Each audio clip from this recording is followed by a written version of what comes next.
హబక్కుకు గ్రంథం అంతా ఇదే. ఏంటి నువ్వు చూడవా, అసలు ఉన్నావా నువ్వు? ప్రపంచంలో ఉన్న అన్ని రకాల భక్తులకు ఇదే క్వశ్చన్. అయితే భక్తులు ఏం ఎక్స్పెక్ట్ చేస్తారంటే జరగంగానే ఆయన కత్తెత్తుకొని వచ్చేసి వేసేయాలనుకుంటారు. But god doesn't work like that. ఆయన అలా పనిచేయడు. ఆయన ఏమంటాడు అని అంటే, నా ప్లాన్ ఒకటి ఉంది, నేను చేస్తున్నా. అప్పుడు హబక్కుకు కోపం వచ్చి దాన్ని ఏమంటారు, అలిగితాడు. అలిగి పై గోపురం ఎక్కి మఠం వేసుకొని కూర్చుంటాడు. నువ్వు చెప్పు నాకు ఇప్పుడు ఆన్సర్. భక్తిహీనులు, అసలు భక్తి లేని వాళ్ళు, మాకంటే తక్కువ నీతి పరులు వచ్చి మాకు బుద్ధి చెప్తారా?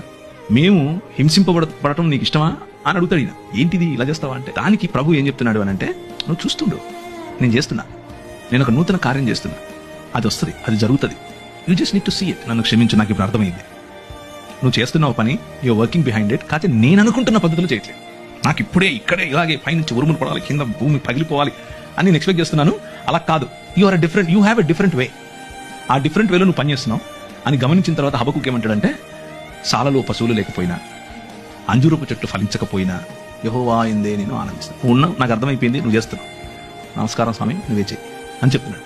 సో ఫైనల్గా వాళ్ళు పనిష్మెంట్కు లేకపోతే తీర్పు అనేది ఆయన చేతిలో. Let's put it this way.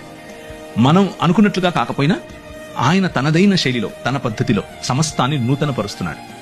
కొందరికి ఛాన్స్ ఇచ్చి నూతన పరుస్తాడు, కొందరికి పళ్ళు రాలగొట్టి నూతన పరుస్తాడు. రెండిట్లో ఏది కరెక్ట్ అనేది ఆయనకే వదిలేద్దాం, ఆయన చేస్తాడు. He is doing it.